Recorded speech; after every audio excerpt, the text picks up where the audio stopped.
Hi friends, দেখো আমাদের এদিকে বন্যা চলছে। তোমাদের ওদিকে কেমন অবস্থা অবশ্যই বলো। আর তোমরা সবাই কেমন আছো? আমি কয়েকদিন যাব তো ভালো করে সময় দিতে পারছি না, তো প্রচণ্ড বৃষ্টি হচ্ছে। বৃষ্টি হওয়ার কারণে বাইরে বেরোতে পারছি না ঘর থেকে।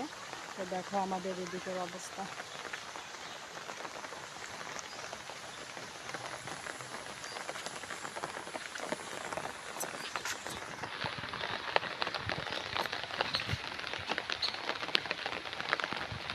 বন্যা আসলে কোথায় যাবা? হ্যাঁ, দাদুর বাড়িতে। দেশ ছাইড়ে চলে যাবা? দেখো কি অবস্থা। সবাই ভালো থেকো, টাটা।